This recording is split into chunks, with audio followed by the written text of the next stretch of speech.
গল্পের নাম রাক্ষসী তরমুজ। এটি আফ্রিকার রূপকথা। অনেকদিন আগে উত্তর নাইজেরিয়ার একটি গ্রামে একটি ছোট্ট মেয়ে থাকত। তার নাম ছিল ফুরাইয়া। সে তার মায়ের সঙ্গে রোজ দিন চাষের জমিতে চাষ করতে যেত। একদিন বিকেলবেলায় চাষের জমি থেকে চাষ করে সে তার মায়ের সঙ্গে বাড়ি ফিরছিল। রাস্তায় হাঁটতে হাঁটতে হঠাৎ দেখে রাস্তার পাশের একটা জঙ্গলে অনেকগুলো তরমুজ হয়ে আছে। সেই তরমুজগুলো দেখে ফুরাইয়ার খুব ইচ্ছে হলো তরমুজ খাবার। সে তখন তার মাকে বলল, মা, আমাকে একটা তরমুজ তুলে দাও না। মা বলল, না না, এই জঙ্গল থেকে তরমুজ তুলে খেতে হবে না, আমি তোমাকে দোকান থেকে কিনে দেব পরে। কিন্তু ফুরাইয়া তো নাছোড়বান্দা, সে তার মাকে বলছে, মা দাও না, এই তরমুজটা দেখতে কি সুন্দর, আমি এটাকে বাড়ি নিয়ে যাব। মা দেখলো যে কিছুতেই কথা শুনছে না, তখন বলল, ঠিক আছে, আমি তোমাকে একটা তরমুজ তুলে দিতে পারি, কিন্তু এইটা নয়, এটা এখনো ছোট, এটা এখনো তৈরি হয়নি খাবার জন্যে।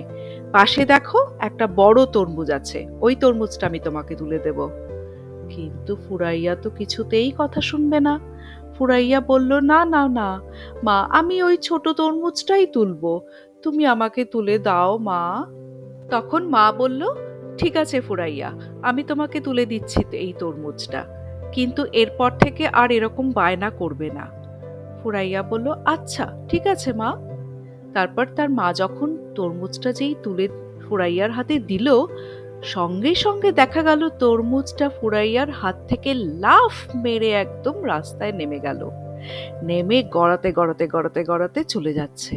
ফুরাইয়া তখন সেই তরমুজের পেছনে ছুটতে থাকলো। যেই ছুটে গিয়ে তরমুজটাকে তুলতে যাবে, অমনি সঙ্গে সঙ্গে তরমুজটা বলে ওঠে, হি হি হি, ফুরাইয়া, তুই আমাকে ধরতে পারবি না, আমি তোর বাড়ি চিনি, আমি তোর বাড়িতে যাব। এই শুনে ফুরাইয়া তো প্রচন্ড ঘাবড়ে গেল। সে তখন ভয়তে তার মাকে বলল, মা দেখো না মা, তরমুজটা কেমন করে কথা বলছে। তখন তার মা বলল, মনে হচ্ছে এই তরমুজটা কোনো জাদু জানে। ঠিক আছে, চল চল চল, তাড়াতাড়ি বাড়ি যাই, ওর পেছন পেছন আমরা তাড়াতাড়ি চলে যাই বাড়িতে। এদিকে ফুরাইয়াদের বাড়ির বাগানে ফুরাইয়ার বাবা কাজ করছিল। হঠাৎ দেখে যে ফুরাইয়া এবং তার মা ছুটতে ছুটতে বাড়ির দিকে আসছে, আর তাদের সামনে সেই তরমুজটা লাফাতে লাফাতে আসছে। এমন দৃশ্য দেখে ফুরাইয়ার বাবা তো প্রচন্ড অবাক হয়ে গেল, ভাবলো এটা কি হচ্ছে।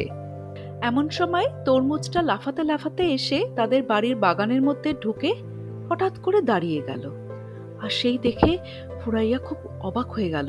ফুরাইয়া তখন তার বাবার কাছে এসে বলল, বাবা জানো তো, এই তরমুজটা না জাদু জানে। আমি মাকে বলেছিলাম এই তরমুজটা তুলে দিতে আমাকে, আমি বায়না করেছিলাম, এই তরমুজটা রাস্তার ধারে হয়েছিল, মা তখন আমার বায়না শুনে এটা তুলে দিয়েছিল আমাকে। তারপরে দেখছি ও লাফাতে লাফাতে কেমন করে চলে আসছে, এবং আমাকে এটাও বলেছে যে ও আমাদের বাড়ি চেনে। তখন ওর বাবা শুনে তো খুব অবাক হয়ে গেল যে এরকম জাদু তরমুজ তো কোনোদিন দেখেনি আগে। আর যখন এইসব কথা হচ্ছে, সেই সময় তরমুজটা হঠাৎ করে লাফিয়ে ফুরাইয়ার পাটা খপ করে ধরে ফেললো। ধরে বলছে, ফুরাইয়া, তুই আমাকে খাবার দে আগে, না হলে আমি তোর পাটা খুলে নিয়ে খেয়ে নেব, আমার খিদে পেয়েছে, আমাকে তুই মাংস দে।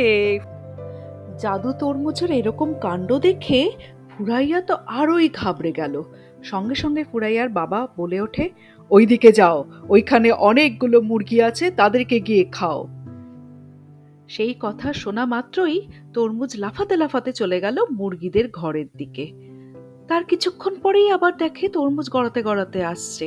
সেই দেখে সঙ্গে সঙ্গে ফুরাইয়ার বাবা বলে ওঠে, এইবারে গরুর গোয়ালের দিকে যাও, মুরগির ঘরের পাশেই গরুর গোয়াল। শুনেই তরমুজ লাফাতে লাফাতে চলল গরুর গোয়ালের দিকে। এর কিছুক্ষণ পরেই আবার গরুর গোয়াল ঘর থেকে বেরিয়ে এসে ফুরাইয়ার দিকে আসতে লাগলো। সঙ্গে সঙ্গে তার বাবা বলে ওঠে, গরুর গোয়ালের পাশে কিছু উট আছে, সেই উটগুলোর কাছে যাও। সঙ্গে সঙ্গে আবার তরমুজ চলে গেল উটগুলোর দিকে। এই রকম যখন সব কাণ্ড হচ্ছে, তখন ফুরাইয়াদের বাড়ির যে পোষা ছাগল সে সব লক্ষ্য করছিল।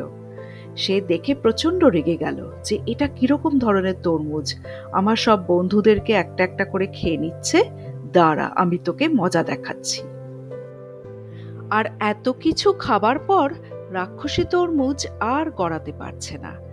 সেই সময় ফুরাইয়াদের পোষা ছাগলটা ছুটে গিয়ে তার দুটো শিং দিয়ে তরমুজকে ফুটো করে ওপরে তুলে জোরে নিচে একটা আছাড় মেরেছে। যেই আছাড়টা মেরেছে, সঙ্গে সঙ্গে তরমুজ দুটুকরো।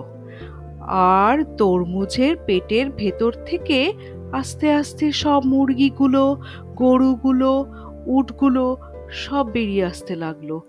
সেই দৃশ্য দেখে তো প্রত্যেককে অবাক, তবে প্রত্যেককে খুব খুশি হয়েছে, কারণ বাড়ির সব পোষা জীবজন্তুগুলোকে তারা জীবন্ত ফিরে পেয়েছে।